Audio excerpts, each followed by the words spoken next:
Hello, सन्माननीय डायस, प्रवीणजी नलावडे, अध्यक्ष सिकंदरजी आली, त्यानंतर खराडे साहेब व सर्व जिल्ह्याचे पदाधिकारी, नवनियुक्त नोटरी व काही जुने नोटरी आहेत, 5 वर्षापूर्वी नेमलेले.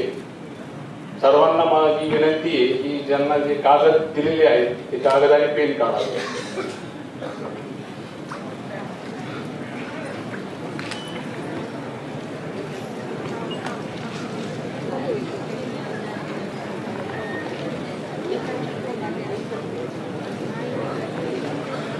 आता टॉपिक मी सांगणार आहे आपल्याला. नोटरी सेक्शन 13च्या बाबतीत अथॉरिटी सांगणार आहे. त्यानंतर नोटरी समस्या व गाईडलाईन बद्दल अथॉरिटी आहे. नोटरी साठेगत नोंदीबद्दलची अथॉरिटी आहे. नोटरींना बाररूममध्ये बसता येते की नाही त्याबद्दल मी सायटेशन अथॉरिटी आहे. नोटरीचे दस्त स्वीकारित नाही त्याबाबतही चर्चा करायची आहे. डिस्ट्रिक्ट कोर्ट नोटरी रेस्ट्रिक्शन बाबत चर्चा करायची आहे. नोटरी दस्ताचे साक्षीबाबत नोटरींना काही दस्ताचे टायमाला साक्षीला बी बोलवलं जातं त्याबाबत आहे. सायटेशन जी आहे ती चर्चा करायची आहे. नोटरींना माहितीचा अधिकार लागू आहे का नाही त्याबद्दल चर्चा करायची आहे. नोटरीचे रेकॉर्ड किती वर्ष सांभाळायचे व नोटरींनी केलेल्या दस्ताची झलक ठेवायची की नाही या संदर्भात चर्चा करायची आहे. स्टॅम्पबाबत जे सर्क्युलर आहे, कोणत्या दस्ताला स्टॅम्प लागतात आणि कोणत्या दस्ताला लागत नाही त्याबाबत चर्चा करायची आहे. नोटरी तिकीट हे तालुक्याला मिळण्याबाबत व नोटरींना प्रत्यक्ष हजर राहावं लागतं नोटरी तिकिटासाठी त्याबद्दल मी चर्चा करायची आहे. बॉन्ड घेणारा किंवा देणारा यांची नावे घ्यायची त्याबाबत सर्क्युलर आहे. नोटरी रिन्युअलला पाठवल्यानंतर प्रॅक्टिस करता येते की नाही याबद्दल चर्चा करायची आहे. नवीन नोटरींना सविस्तर माहिती द्यावायची आहे.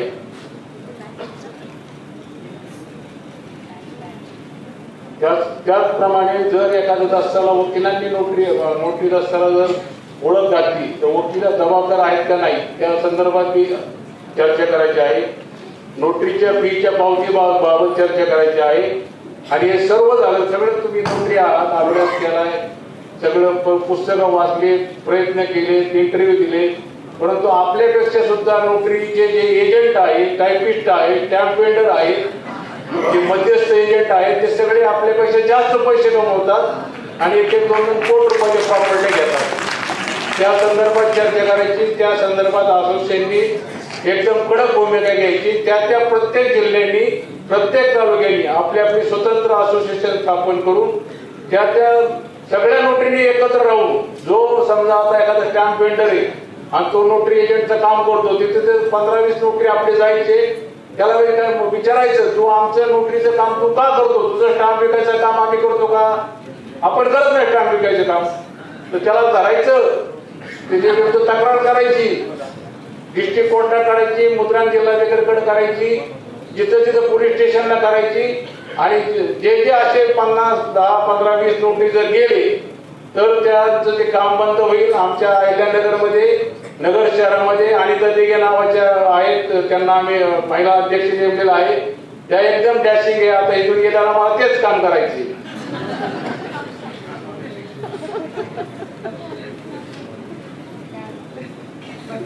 आता नोटरी सेक्शन 13 प्रमाणे जे नोटरींवर गुन्हा दाखल करता येत नाही, ऑफिशियल कॅपॅसिटी मध्ये काम केलं तर, जर एखाद्या नोटरीने मारामारी केली पर्सनल घरात किंवा बांधावरून किंवा काय, तर त्याला तो सेक्शन लागू होत नाही. नोटरी काम करताना त्याने ऑफिशियल काम केलं नोटरी दस्ताबाबत तरच तो सेक्शन लागू होतो. त्याप्रमाणे आता लिहून घ्या. नोटरी सेक्शन 13 वर ज्या अथॉरिटी आहेत त्या 1999 CRLJ पान नंबर 561 कर्नाटक हायकोर्ट. त्यानंतर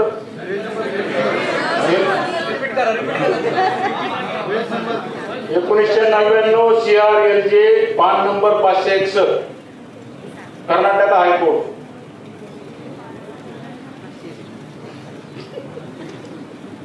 नंतर या सगळ्यात महत्वाचं एक जजमेंट आहे चित्रे साहेबांचं 2003 ऑल MR कंसात क्रिमिनल पेज नंबर 24-23. ही अथॉरिटी सगळ्यात महत्वाची आपल्या नोटरीसाठी.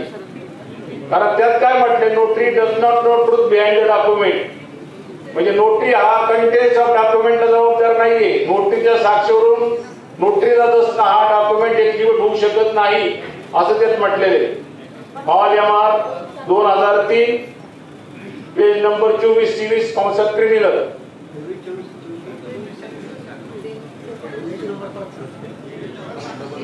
CRLJ 1 number CRLJ 1999 page number 561 Karnataka high court.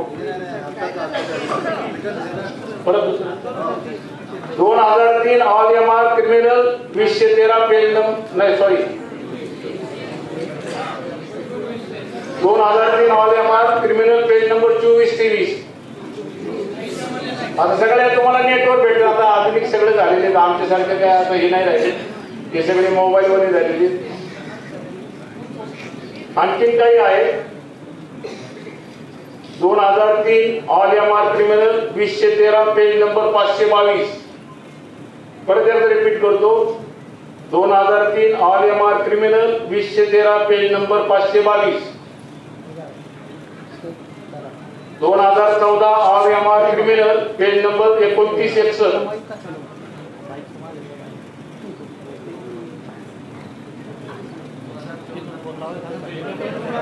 Criminal writ petition number आता नंतर सांगतो पुढचं. Criminal writ petition number 1743/2013 Bombay high court.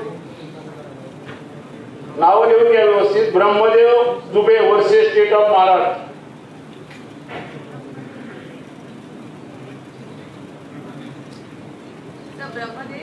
झालं लिहून झालं का?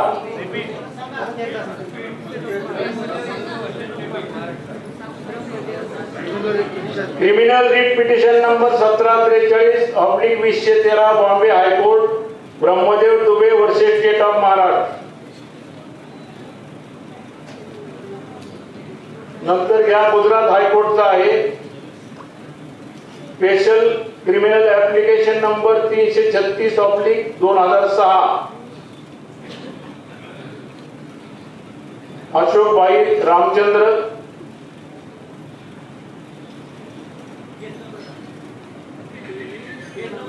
घंटवाणी GHANTIWL versus state of Gujarat. घंटीवाल.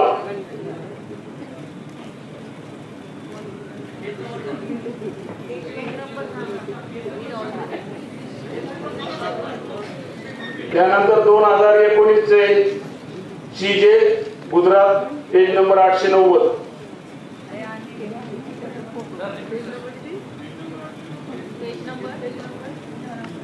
Page number 2019 CJ Gujarat page number 890.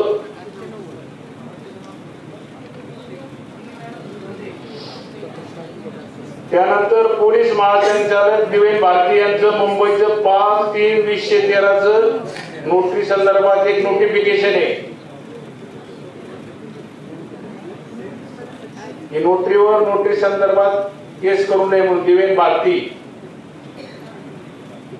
महासंचालक मुंबई यांचं 5/3/2013.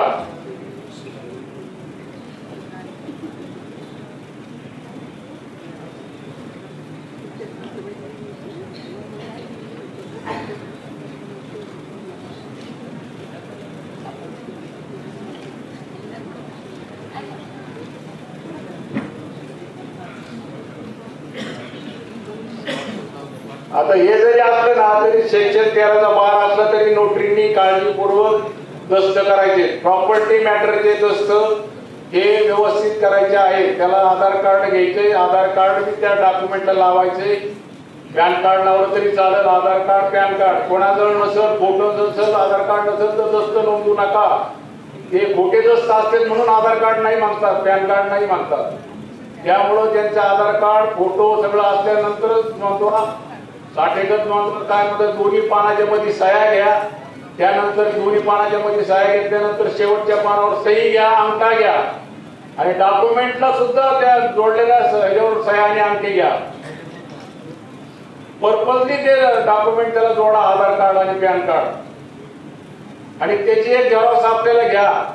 प्रॉपर्टी मॅटर मध्ये डिस्प्यूट होता 10 साठेगत नोंद देतात, 5 साठेगत मध्ये तुम्हाला साक्षी समज येणार.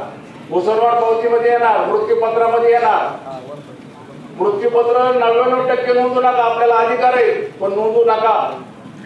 मृत्यूपत्रात काय असतं आपण बघत नाही, ते प्रॉपर्टी ओढलं पाहिजे आहे का, सेल्फ अकॉर्ड आहे का, आपण कशासाठी घेतली, त्यांनी कशासाठी घेतली. मृत्यूपत्र जो करणारा असतो तो स्टाम्प घेत नाही, जो बेनिफिशरी तो स्टाम्प घेतो. मग एक सुप्रीम कोर्टात जजमेंट आहे, बेनिफिशरी स्टाम्प घेतला म्हणून सगळं मृत्यूपत्र कॅन्सल झालं. यांनीच स्टाम्प घेऊन यांनीच खोटं मृत्यूपत्र केलं. आणि 99% ना मृत्यूपत्रात 701 काहीतरी फ्रॉड निघतं. त्यामुळे मृत्यूपत्र शक्यतो टाळा. तुमचे ज्युनियर असतील जुन्या नोकरीचे त्यांना म्हणा रजिस्टर कडे चला, त्यात उलटे जास्त पैसे मिळतील. पण मृत्यूपत्र नोंदवून आपले पायावर भांडा पाडून घेऊ नका.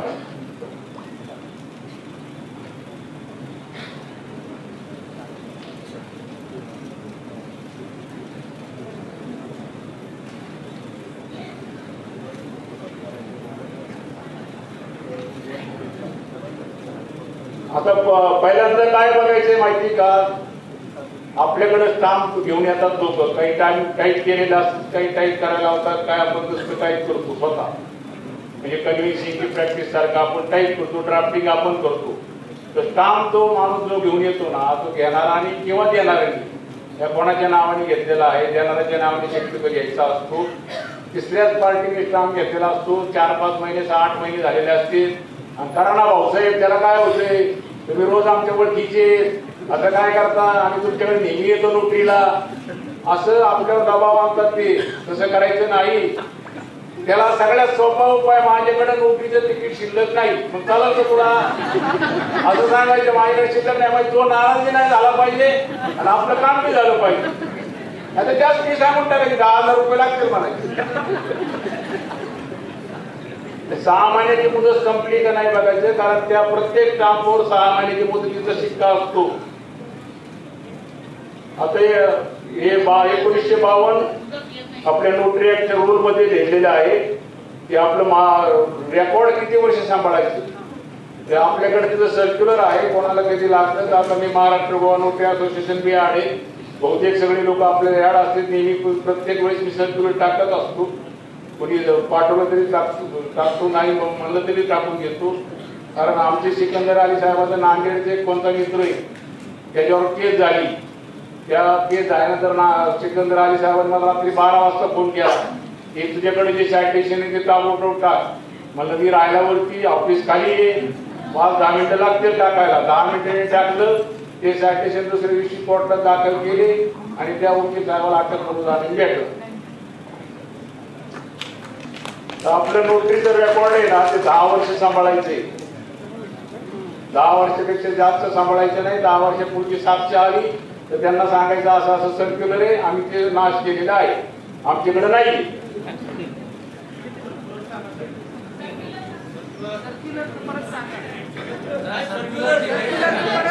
आता नोकरी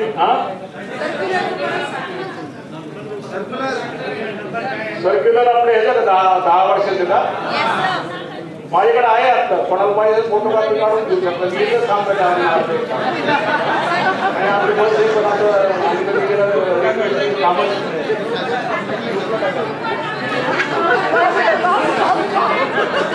हा ग्रुपवर टाकून देतो. ग्रुपवर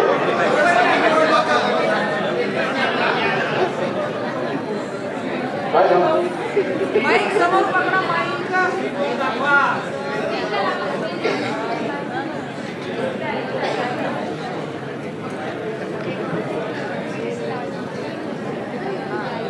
आता नोटरीने जो डॉक्युमेंट केलाय ना त्याला साक्षी समन्स काढू नये म्हणून त्या संदर्भात 2 सायटेशन आहेत. AIR 1992 पंजाब आणि हरियाणा पेज नंबर 145. त्यानंतर AIR 2007 दिल्ली पेज नंबर 147. म्हणजे हे तुम्हाला जनरल बी कामाला येऊ शकतं. तुमच्याकडे एखादं काम आलं ते कोर्टाला सांगता येईल तुम्हाला. AIR 1992 पंजाब आणि हरियाणा पेज नंबर 145. त्यानंतर AIR 2007 दिल्ली पेज नंबर 147.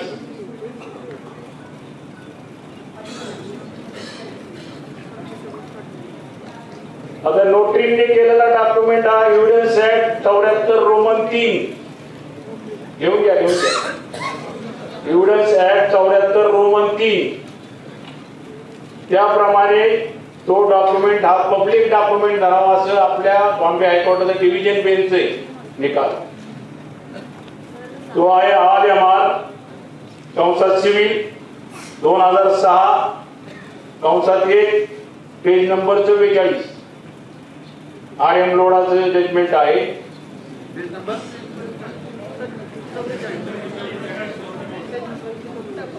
एकदा लिहून RMR कंसात civil 2006 volume number 1 page number 44. आता नोटरीने केलेल्या दस्ताची झेरॉक्स कॉपी घ्यावायची की नाही या संदर्भात आम्ही स्वतः असोसिएशन मार्फत लॉ अँड ज्युडिशियरीला पत्र पाठवलं होतं.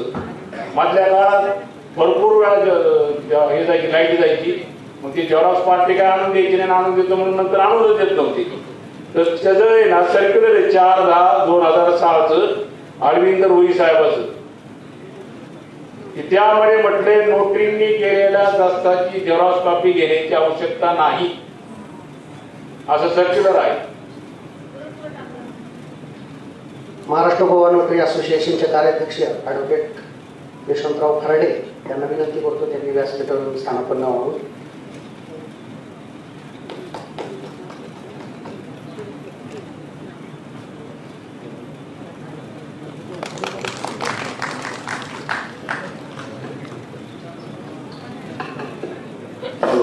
हॅलो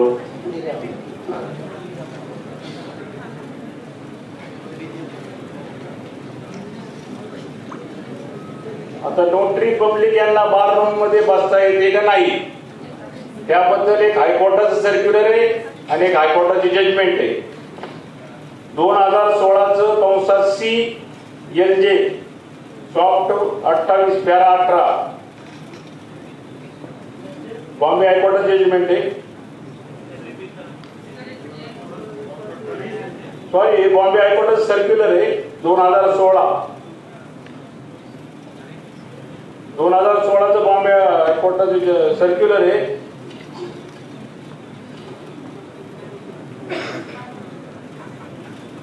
सतरा डिसेंबर 2002चं सर्क्युलर आहे. ते पहिलं वर्ष भरून टाका.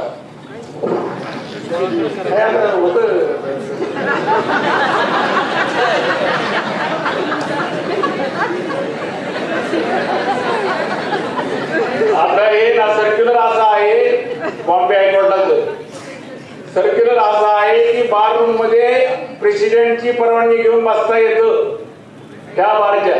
आता बारचे जे प्रेसिडेंट असतात ना त्यांची परवानगी घेऊन बसता येतं असं बॉम्बे हायकोर्टाचं सर्क्युलर आहे. आणि त्यानंतर बॉम्बे हायकोर्टाचं एक जजमेंट आहे. काही लोक बॉम्बे हायकोर्टात रिट पिटिशन केलं होतं, त्यांनी नोटरीसाठी स्पेशल अकॉमोडेशन मागितलं होतं. बसायची जागा नव्हती मागितली की नोटरीला स्पेशल रूम द्यावा म्हणजे सगळे नोटरी एकत्र एकमेकांचे भांडणं झाले पाहिजे.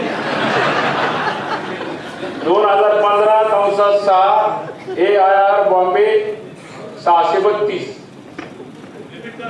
2015 कंसात 6 AIR बॉम्बे R 632 परत एकदा सांगू 2015 कंसात 6 AIR बॉम्बे R 632 हे बार रूम मध्ये बसता येणार नाही असं अथॉरिटी आहे. आपले म्हणजे हे आपल्याला धक्कादायक आहे धक्कादायक.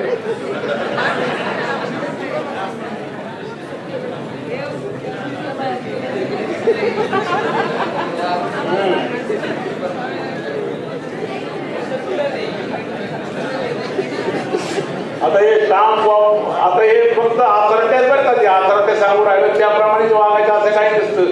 ऍक्ट वेगळा असतो, रूल वेगळा असतो, अथॉरिटी वेगळी असती. नाही ती अथॉरिटी आता सांगितली ना तुम्हाला, आता अथॉरिटी सांगू राहिलं की स्टॅम्पची की कुठलाही स्टाम्प कधी कुठल्या पद्धतीने वापरता येतो. तसं जजमेंट आहे सुप्रीम कोर्टात AIR 2008 page number 1541 supreme court. AIR 2008 page number 1541 supreme court. याला काम तुला मुदत नाही असं सुप्रीम कोर्टाने म्हटलेले. ही अथॉरिटी ओव्हररूल झालेली नाही.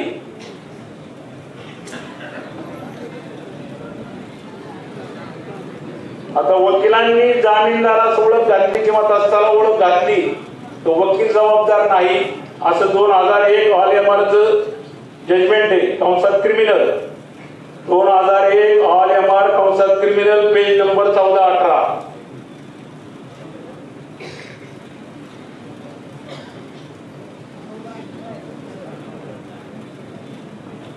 गेलं 2001 ऑल-एम-आर क्रिमिनल पेज नंबर 14-18. आता काही वेळेस काय होतंय, आता आपल्या महाराष्ट्रात साधारणतः 60 ते 70 नोटरीवर केसेस चालू आहे. काही ना काही टेक्निकल पॉइंटवर आहे. काही वेळेस काय होतं, आणखी तुम्हाला एक त्यातलं हे सांगतो, तुमच्याकडे एकदा देणारा येतो की एकदा देणारा येतो, एका वेळेस दोघं येत नाही, कोणी सर्व्हिसला असतं कोणी काय असतं. तर सगळ्या पार्टींच्या सह्या झाल्याशिवाय नोटरीचे शिक्के मागू नका. या लागलं तर दोन्ही पार्ट्या नाही आल्या, एकच पार्टी आली तुम्ही मला शिक्के मारून ठेवा, बिफोर मी करून ठेवा. आता आपले तर काही असे नोटरीचे आधीच सही कोऱ्या पानावर करून तिथे एजंट जवळ ठेवते बिफोर मी करून सह्या मारून, तर ते करू नका. तर असे केसेस झालेल्या आहेत. काहीच्या देणाऱ्याने सही केली नाही, घेणारी केली, क्लार्क होता किंवा मला माझा दस्त झाला घेऊन गेला आणि त्यांनी केस करून टाकली नोटरी सकट सगळ्यावर. सगळ्या पार्टीवर केली, पार्टीवर बी केली, नोटरीवर बी केली, साक्षीदारावर बी केली. अशा जवळजवळ 50 ते 60 नोटरींचा आपण असोसिएशन मार्फत फेस करून राहिलो की 60 नोटरीवर केसेस झाल्यात. खराडे साहेब, नालवडे साहेब, आम्ही आली साहेब, आम्ही सगळे सहकार्य करून त्या नोटरींना वाचवण्याचा आटोकाट प्रयत्न करतो.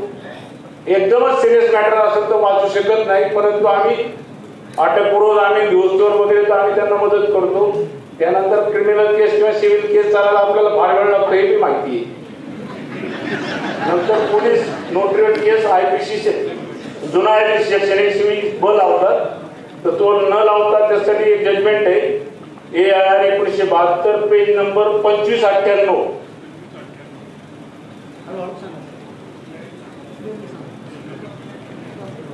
IPC 120 लावू नये म्हणून AIR 1972 पेज नंबर 2598.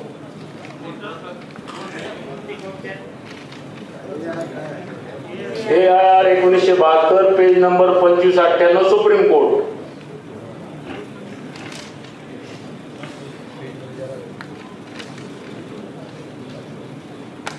आता काय घटस्फोट दस्ताचं एक जजमेंट आहे. जाती रिवाजाप्रमाणे आपल्याला घटस्फोट नोंदता येत नाही, तलाकनामा नोंदता येत नाही. काही आमचे नवीन नोटरींना आता मला फोन आला होता एक 15 दिवसापूर्वी की तो तिकडे दुबईला आहे नवरा आणि बाई इथे, तर त्याला आम्ही व्हिडिओ कॉल करतो आणि मग खुलानामा घेतो. म्हणलं हे चालणार नाही, हे असे दस्त करू नका. तर ते घटस्फोट दस्ताचा कुठलाही सोडचिठ्ठी घटस्फोट दस्त करू नका. वर तडजोडपत्र लिहिलेलं असतं, खाली सगळे कंटेन्स वाचा, प्रत्येक डॉक्युमेंटचं काय लिहिले ते कंटेन्स वाचा. आले की धपा धपा धपा शिक्के मारू नका. हे कुठं जात नाही काम. आपलं काम आहे ना फक्त डिग्निटीनं वर राहतं. 170 नोटरी झालीत आमच्या नगर शहरामध्ये, पण आपली जागीर आमचं जेवढं काम यायचं तेवढं येतं. त्यांना माहिती हे स्ट्रिक्ट आहे आणि स्ट्रिक्ट कामच आमच्याकडे खोटं कामच येत नाही आता. तर त्याचे जजमेंट आहे जाती रिवाजाप्रमाणे घटस्फोट दस्त नोंदायचा अधिकार नाहीये. MLJ 2005 कंसात 3 पेज नंबर 137.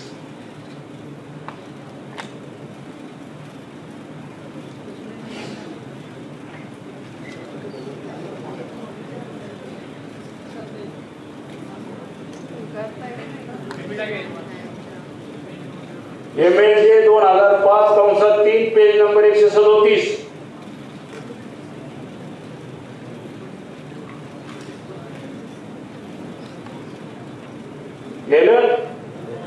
आता नोटरीचं डॉक्युमेंट आल्यानंतर प्रत्येक डॉक्युमेंट नोटरी रजिस्टरला नोंदायचा, हे महत्वाचं आहे. जर नोंदला नाही तर सेक्शन 13चा आपल्याला बेनिफिट मिळणार नाही, कारण तो दस्त तुम्ही नोंदलेला नाहीये. बिगर नाचा दिलाय, त्याच्यावर अटेस्टेड मारून नाही बिफोर मारून. तर त्याचं सुद्धा एक जजमेंट आहे की नोटरी दस्ता हा आपल्या रजिस्टरला नोंदायलाच पाहिजे. जर नोंदला तर तुम्हाला बेनिफिट मिळेल. सेक्शन 13चा लिहून घ्या. MLJ 2009 कंसात 2 पेज नंबर 855.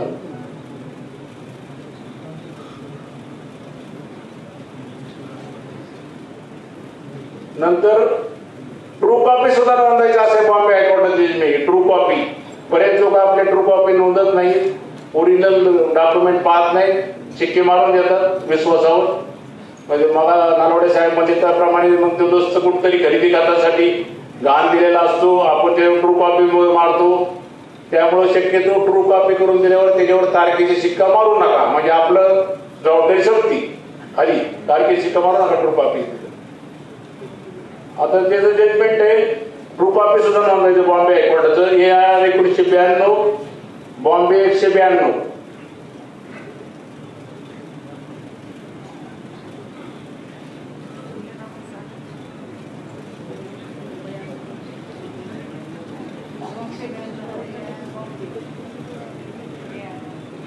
AR 1992 बॉम्बे 192.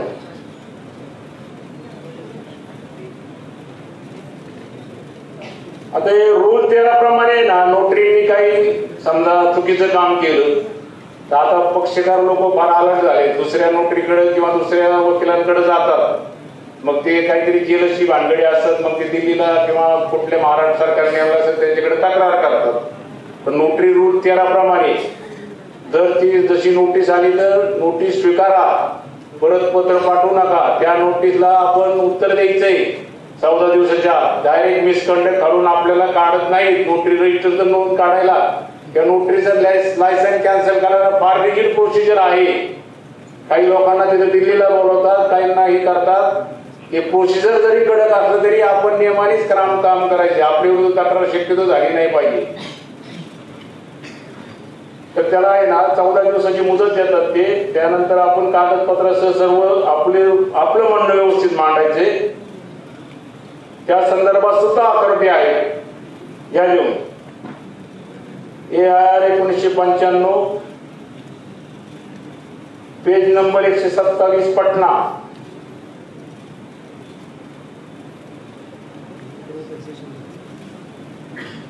घेतलं.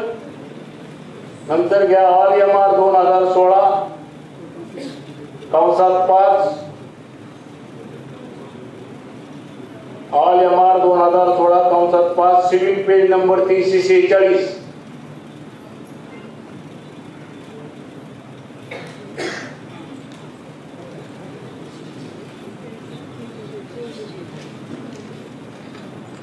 आता हे त्यानंतर नोटरी रूल 5 कंसात 2.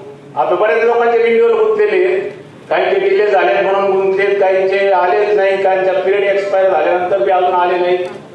तर त्या संदर्भात बी आपल्याला सायटेशन आहे. रिन्युअल साठी मुदतीत जर पाठवलं तर रिन्युअल करून पाठवा म्हणून. AR 1995 पटना 127.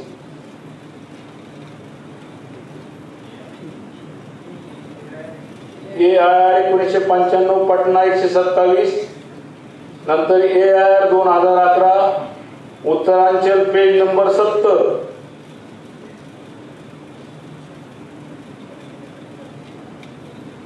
नंतर घ्या AR 1991 Kerala high court page number 225. नंतर घ्या AR 1992 केरळा 152.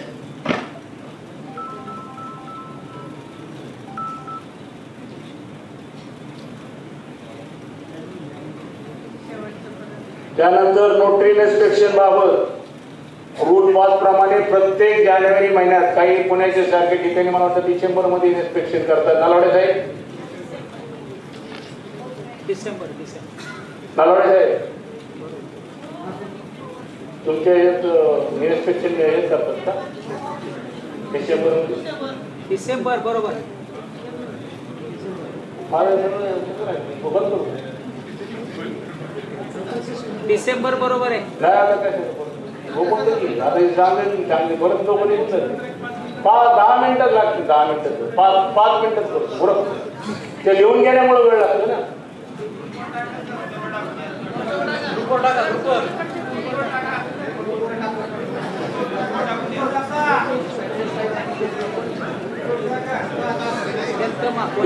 त्यासाठी इन्स्पेक्शन करायचंय आपल्याला जानेवारी महिन्यात, काहींचे डिसेंबर मध्ये असतं आणि त्याचा रिपोर्ट 8 जानेवारी पर्यंत पाठवायचा आहे. नवीन नोटरीला ऑनलाईन झाले आता. त्यानंतर आपण जे अफिडेव्हिट करतो ते CPC 139 प्रमाणे करतो नोटरी.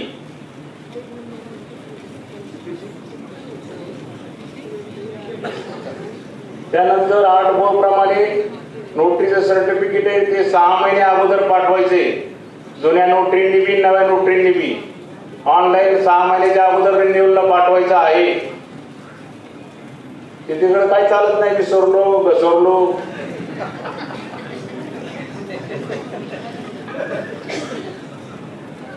आता हे नोटरी सर्टिफिकेट रिन्युअल पाठवले पण मुदत संपल्यानंतर सुद्धा रिन्युअल आले नाही तर प्रॅक्टिस करता येते का नाही, तर त्या संदर्भात मी नोटरी सेक्शन 5 सिनॉप्सिस 7-8 प्रमाणे त्यांनी सांगितले करता येते पण अनेक नोटरींनी प्रॅक्टिस बंद केलेली आहे ते मला माहिती. कारण तर आपला एक्सपायरी डेटचा शिक्का असतो त्यामुळे बंद केलेली काही नोटरी. त्यानंतर लिव्ह अँड लायसन्सची करारनामा आहे ना, काही नोंदता येतो का नाही नोंदता येतो, तर सेक्शन 17 प्रमाणे पुण्यासारख्या मेट्रो सिटी सारखे लोक त्यांचं तर रजिस्ट्रेशन कंपल्सरी आहे, त्यांना पुण्याला बी पोलिसांना एक कॉपी पाठवावी लागती. तर काही आपले लोक 11 महिन्याच्या घरजागेचा करारनामा नोंदतात. त्या संदर्भात सुद्धा एक जजमेंट आहे, लिहून घ्या. SMT MOU MRTI Poddar PODDAR versus Indian oil corporation.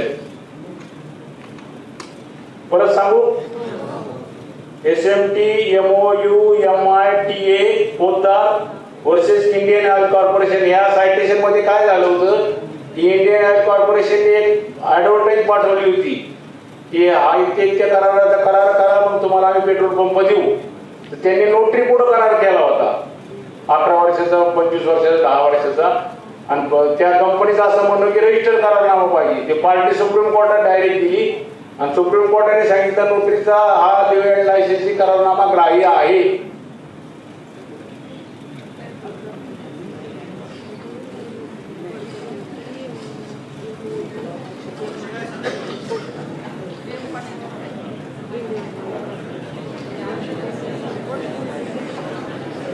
आता हे नोटरींना माहितीचा अधिकार लागू नये असं दिल्लीचे हायकोर्टाचे जजमेंट आहे.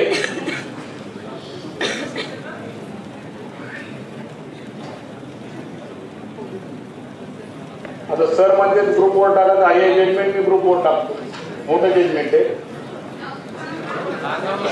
जजमेंटचं फक्त नाव बोरा साहेब सांगा, बंदोडा साहेब. मीना शर्मा, पिटिशनर मीना शर्मा आणि दिल्ली हायकोर्टाचं आहे नंदलाल अँड अनादर वर्सेस नंदलाल अँड अनादर. नोटरींची नेमणूक हे जरी गव्हर्नमेंट करीत असेल तरी गव्हर्नमेंट ऑफ इंडिया किंवा महाराष्ट्र तरी आपण गव्हर्नमेंट सर्वंट नाही, फक्त अपॉइंटमेंट आपली गव्हर्नमेंट करतं. 311 कॉन्स्टिट्यूशन प्रमाणे ही सिव्हिल पोस्ट नाही. त्यामुळे कृपा करून कोणी नोटरी जर आपल्या गाडीवर भारत सरकार notary public government of India देऊ नका.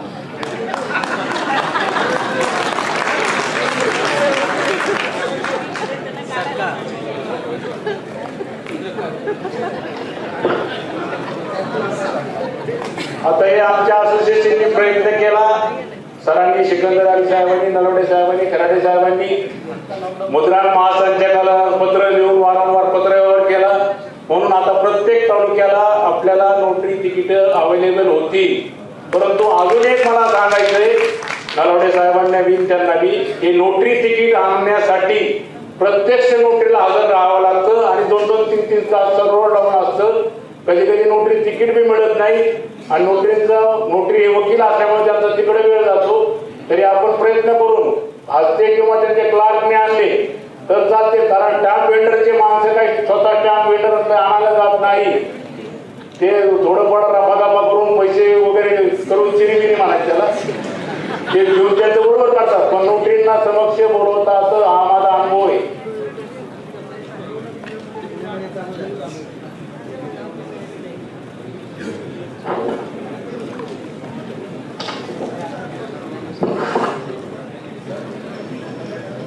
आता फक्त एकच राहिले नोटरी. आता सरांनी आपले माननीय आमदार सुप्रीम कोर्टाने सांगितलं की फी फार कमी आहे, त्यांचं एकदम रास्त आहे, कारण आपण ड्राफ्टिंगचे वगैरे काही कशाचेच पैसे लावत नाहीये. तर 2014ला नोटरी रूल मध्ये अमेंडमेंट आलेली, अमेंडमेंट आमच्या बऱ्याच जुन्या नव्या नोटरींना माहीत नसेल, तर ते ना 10,000 किंवा 25,000 पर्यंत जर दस्तावेजी किंमत असेल अमाऊंट तर 100 रुपये घ्यायचे, 25,000 ते 50,000 पर्यंत असेल तर 150 रुपये घ्यायचे, आणि 50,000च्या पुढे असेल तर 200 रुपये घ्यायचे. आज कुठलाही दस्त 50,000च्या पुढेच राहणार आहे. त्यामुळे गाडीचा व्यवहार असू किंवा साठेगत असू काय असू, तुम्ही 200 रुपये आणि 25 रुपये तिकिटाचे असे 225 रुपये घेऊ शकता. आणि काही अडचण आली तर मला रात्री 12ला फोन करा, सकाळी 6ला फोन करा. फक्त मी गाडीवर असताना उचलणार नाही, गाडीवर असताना फोन उचलला बोललो होतो एकदा. आता 98-221 हा घ्या.